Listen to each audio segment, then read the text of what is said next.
Il me restait un peu de café. Alors, pourquoi pas une troisième vidéo, parce que on ne dit jamais deux sans trois. Donc, bonjour à tous et bienvenue dans cette vidéo ici, Hiroshi Crypto. Donc, si vous ne me connaissez pas, tous les jours, je publie du contenu sur les réseaux sociaux, Instagram, Twitter, Telegram. Donc, n'hésitez pas à me rejoindre, tous les liens dans la description. Dans cette vidéo, on va parler de Lunce, on va parler de Binance également avec CZ et le BUSD. On va parler aussi de l'USTC, vu qu'il y a eu une grosse histoire sur les stablecoins dernièrement. Donc, avant de poursuivre, donc rejoignez-moi donc sur Instagram en priorité, parce que c'est là où je vais vous partager tous les jours. Donc ça, c'était SingularityNet. Donc chaque jour, vous avez une vidéo d'environ 1 minute qui vous présente des projets sur lesquels j'ai investi et d'autres projets que je considère avec un gros potentiel où je vais prochainement investir. Donc voilà, donc là, on avait parlé de l'USTC, là, on a parlé de AGX et dans les stories, je vous partage également pas mal d'informations sur les projets, sur leur évolution, etc. Donc, c'est beaucoup plus fluide que sur les autres réseaux sociaux, je trouve en tout cas. Donc, on va regarder le cours du Lunce, que je considère aujourd'hui a toujours son potentiel. Ils sont toujours classés 64e. Donc, on est toujours dans le top 100. On a une market cap d'environ 800 millions. On est à 4,013. Donc, on est encore loin, loin, loin, loin du dollar. Hein. Pourquoi? Parce que tout simplement, on a une offre en circulation qui est assez conséquente et qu'il va falloir quelques années, voire plusieurs années avant que cet objectif, en tout cas, l'objectif de réduire la supply à 10 milliards. Et puis après, on verra avec le market cap ce que ça va donner. Le volume aujourd'hui a augmenté de 12,99%. Alors, c'est marrant parce que malgré tout, on n'a pas eu un pump phénoménal. Parce que si on regarde, par exemple, Agix que je vous ai présenté précédemment, eh bien, on a eu, voilà, déjà le volume a augmenté de 4,5%. On a une hausse de 24,55%, vraiment potentiel. Et on est classé 80e sur Agix. Il y a aussi une autre crypto-monnaie qui a bien marché aujourd'hui, même si là, elle recule un petit peu, c'est Liquidity. Donc, Liquidity. Donc 2,92 $.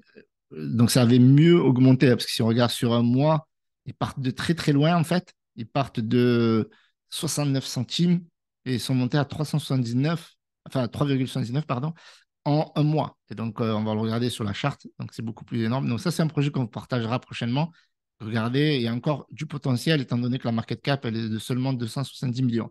Donc le Lunce, et également, l'USTC n'ont pas véritablement pump, même s'il y a eu quelques petites hausses.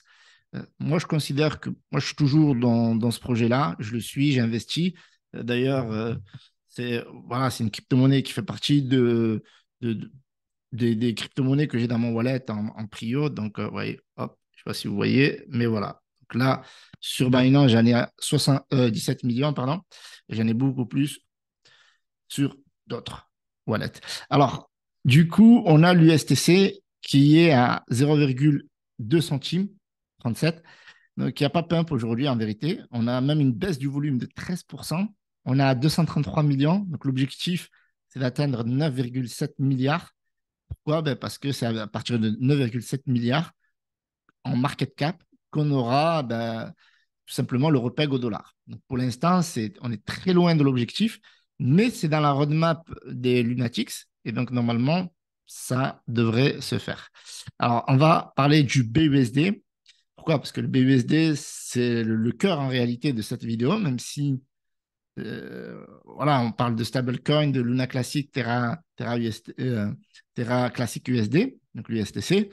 Eh bien, CZ, bah, il n'est pas content de ce qui se passe en ce moment, vu que la SEC lui a tapé dessus. Il faut savoir que Binance, avec Paxos, ils sont partenaires. Et donc, Paxos, c'est la société qui gère le dollar, qui gère le back, en fait, euh, du BUSD en banque. Donc, Binance, c'est la marque. En fait, Binance, ils ont juste floqué, ils ont géré le marketing, ils ont géré beaucoup de choses sur le BUSD. Et Paxos, c'est l'entreprise. Vous savez, ça, avant, on ne parlait jamais de Paxos. On en parle parce que forcément, c'est eux qui sont attaqués, vu que c'est eux qui sont propriétaires, en fait, du BUSD et Binance sont juste partenaires et ils déposent la marque. Donc, les principaux concernés, en réalité, du Binance, pourtant, ça s'appelle Binance USD, mais c'est pour vous dire que c'est juste une marque. Donc, on est descendu de plus de 16 milliards de market cap à 8 milliards. Donc là, ça s'est stabilisé. Ça s'est stabilisé, je pense, parce que quand il y a eu le DPEG de l'USDC, eh bien, il y a eu des investisseurs qui ont mis dans l'USDT, qui ont mis dans le BUSD. Parce que comment expliquer? Paxos garantit toujours avec Binance le 1 pour 1. Ça veut dire que si vous avez un BUSD, ben vous aurez toujours $1. Bon, en l'occurrence, 0,9996. Et là, je ne sais pas si il est toujours repeg parce qu'il fait quelques petits écarts malgré tout. Voilà, donc là, on est ouais, 99, 95. Des fois, il y a des petits écarts. Mais sinon, le BUSD, alors est-ce qu'il est mort? Pour l'instant, il tient, malgré tout. Il est toujours classé dans le top 10. Mais CZ, voilà les annonces qu'ils ont fait. Parce que je vous ai balancé pas mal d'informations entre chaque vidéo. Mais on va essayer de regrouper tout ça pour voir que CZ, il soutient toujours Luna Classic et l'USTC, vous allez comprendre. Donc, avec tous les problèmes qu'il y a eu dans les banques et les stablecoins, eh bien, CZ a décidé de relancer, voilà, de mettre des fonds en place, plus d'1 milliard, enfin environ 1 milliard, de BUSD en cryptoactifs, dans le BTC, dans le BNB et dans l'Ethereum. Certains mouvements de fonds se produiront en chaîne et pour la transparence, ben, ils vous les partagent ici. En fait, ça veut dire que chaque fois qu'ils font des transactions, vous pouvez le suivre ici. Et d'ailleurs, je vous mettrai le lien dans la description si ça vous intéresse de suivre ben, tout simplement les transactions que CZ, enfin, derrière Binance, bien entendu, vont faire pour, ben, soutenir le marché. Et c'est aussi qu'il a un peu moins foi aux stablecoins qui sont backés par des banques. Parce que jusqu'à aujourd'hui, qu'est-ce qu'on disait? Les stablecoins algorithmiques comme l'USTC sont dangereux. Il y en a qui fonctionnent comme le DAI, même s'il a des PEG également récemment, lui aussi. Donc là, on voit que ça tient, mais bon, la market cap, c'est quand même 6,2 milliards, donc c'est pas mal le DAI. Et on a également l'USDD de Justin, USDD. Donc ça, c'est un autre stablecoin algorithmique et qui tient, mais qui a une market cap de 719 millions. Donc, elle n'est pas très grosse, mais elle est déjà beaucoup plus importante que celle de l'USTC. Donc, l'USTC, c'est le stablecoin qui n'a toujours pas repeg depuis le mois de mai. Alors, la question, c'est est-ce qu'il va repeg ou pas? En tout cas, c'est dans la roadmap des Terra Rebels, des Lunatics. Et donc, forcément, moi, j'y crois toujours. Même si on est encore loin du chemin, il faudrait arriver, même là, on n'aurait pas repeg, sauf qu'il y a du burn en place. Et donc, grâce au burn, on pourrait certainement repeg. Mais après le repeg, c'est le maintenir en stablecoin. Donc, du coup, là, qu'est-ce qu'il dit, CZ? Il dit que les banques représentent un risque pour les pièces pour le stablecoin qui sont adossés au fiat. Alors ça, c'est marrant parce que c'est un retournement de situation, en fait. Et ça date pas d'il y a 10 ans, ça date d'il y a quelques jours, quoi. Aujourd'hui, on est le 15, bon, c'est le 14, le 12, quoi. Il y a 2 jours. Et voilà ce que disent certaines personnes dans les commentaires. Nous avons besoin de stablecoins cryptés. Et regardez ce que dit ici CZ. Je vous en avais parlé, mais bon, là, c'est... Docon, en fait, a eu la bonne idée. Mais il a lamentablement échoué lors de son exécution. Donc, en fait, quelle est la philosophie de Docon? Docon, c'est the master stablecoin. Lui, il considère que les stablecoins doivent être backés par des cryptoactifs, du Bitcoin, de l'Ethereum, peut-être un autre stablecoin, etc., etc. Alors que jusqu'à aujourd'hui, ben, CZ et d'autres ben, considéraient, d'ailleurs CZ considérait qu'un stablecoin doit être backé par du dollar en banque, surtout si c'est un stablecoin lié au dollar. Vu que maintenant les banques font faillite, ça c'est un élément auquel on n'avait pas pensé avant. Les banques peuvent faire faillite. Ça, Signature Bank, Silicon Valley Bank, Silvergate, que des S dans l'histoire. Ça porte malheur, ça. Donc, les banques font faillite. Donc, si elles font faillite, ben, l'argent qui va s'évapore dans la nature. Bon, là, le gouvernement américain, ils ont resserré quand même. Mais de manière générale, l'argent s'évapore. Et si l'argent s'évapore, ben, si ton argent il est dans cette banque, t'es foutu, quoi. T'es foutu. Et en plus de ça, le pire là-dedans, c'est même pas le fait que euh, ton argent a complètement disparu, c'est tout ce qui se passe après. Le FUD, la panique sell, etc., etc. Et là, l'USDC, c'était quand même solide. 40 milliards de market cap. On peut regarder ici, ça c'est quand même, ils ont quand même perdu 13%. Donc on regarde ici, ils ont 38 milliards 407 millions. Donc là, ben, le market cap, elle a baissé de 2,68%. Ça, c'est parce que les gens, voilà, ils ont de moins en moins confiance à l'USDC. Sachant qu'en plus, là, on est en position de correction. Donc, généralement, les gens, ils convertissent en stablecoin.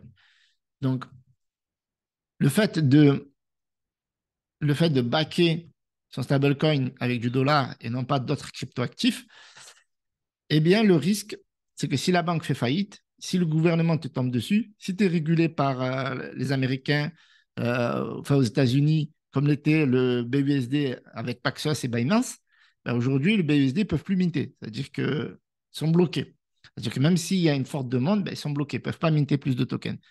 Donc là, il dit que Docon a eu raison, mais il a échoué. Et en fait, c'est, je pense, le lien qui avait le fort lien entre le Luna et l'UST, avec ben, à chaque fois que l'UST ben, dépègue sa minté du Luna pour renflouer les caisses de l'UST. Et en fait, vu que voilà, en quelques jours, il y a eu quelques attaques, mais bon, en ce moment, vous avez vu beaucoup de panique sur les stablecoins. Vous comprenez que l'attaque, elle vient de la Fed, de la SEC et compagnie. Ça, je vous le dis depuis, ça fait un moment que je lui dis, il y a quelqu'un à New York là qui n'arrête pas d'appuyer sur des boutons.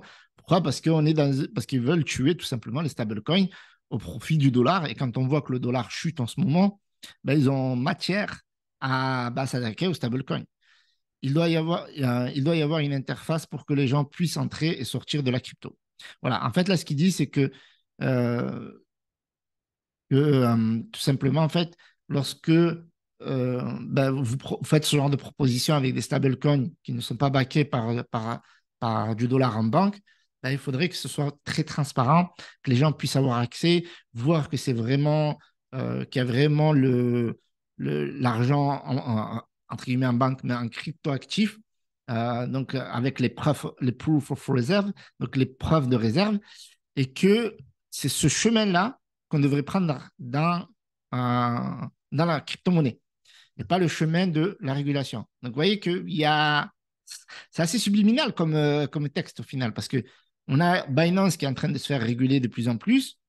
Et là, il est en train de vous dire, mais c'est pas si bien que ça finalement la régulation parce que en fait, tu donnes le bâton pour te faire battre. Alors que quand tu es décentralisé, comme l'USDD, parce que c'est quand même Justine Sun qui gère un peu tout ça. Mais comme l'UST, par exemple, si ben, la communauté arrive à le repeg au dollar, donc ça sera un token qui est quasiment inattaquable. En tout cas, ça peut toujours se faire attaquer à travers les exchanges, etc. Enfin, les gouvernements américains ou autres, ils mettent la pression sur les exchanges. S'ils voient, ça s'est fait par exemple avec XRP. Normalement, XRP, on peut l'acheter aux États-Unis. Alors que, vous imaginez, mais les gens, ils continuent d'acheter à travers d'autres exchanges avec des VPN, etc., etc. Donc là, que d'une personne, la monnaie fiduciaire, c'est un risque aussi. Je pensais cela en écrivant le tweet, mais en restant simple. Voilà, il ne veut pas trop en faire, mais l'idée, c'est qu'aujourd'hui, un stablecoin dans l'univers de la crypto-monnaie, s'il y en a un, il doit être backé par des cryptoactifs et non pas des monnaies en bogue. Voilà. Ça, c'est la philosophie de CZ. Moi, je la partage dans ce sens-là, même si pour moi, je considère que le vrai stablecoin, pour moi, c'est le Bitcoin. Au lieu de mettre l'argent dans des stablecoins qui sont plus pas forcément stables et que derrière, si ça baisse un peu, ça panique tout de suite, alors que le Bitcoin, on a l'habitude. Ça baisse, ça remonte. On sait que sur le long terme, ça va remonter, logiquement. D'ailleurs, on l'a vu, c'est descendu à 15K, les gens ils avaient peur. Ça dit que ça va aller à 4K, notre à 10K. Et en fait, là, on voit que c'est monté à 26 500 en quelques heures aujourd'hui, quoi. Donc, voilà, donc il y a plus de potentiel déjà de gain d'argent sur le Bitcoin sur le long terme.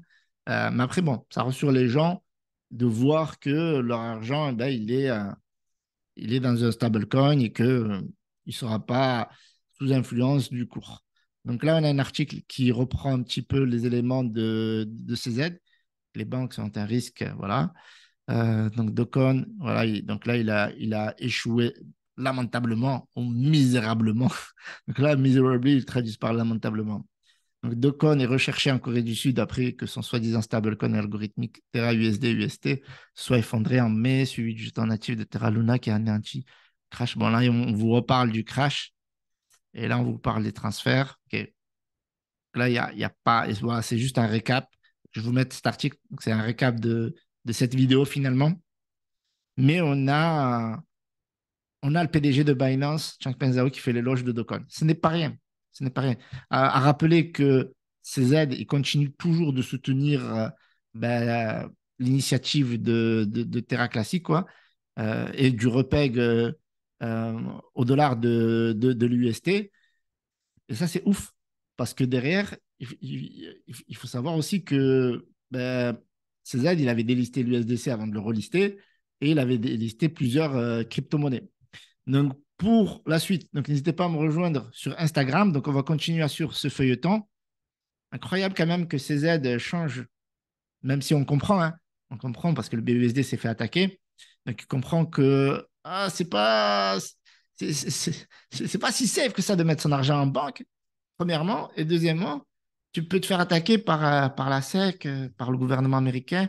Surtout, c'est régulé aux États-Unis, comme l'était en tout cas le BUSD. Et comme ils étaient carrés, donc ils pensaient qu'ils étaient tranquilles, quoi. Voilà, donc on ne sait jamais de quoi demain sera fait. N'investissez que l'argent que vous êtes prêt à perdre en crypto-monnaie. Même des géants se font attaquer, donc voilà, il y a toujours des risques, mais le risque fait partie du jeu. Je vous remercie d'avoir visionné cette vidéo.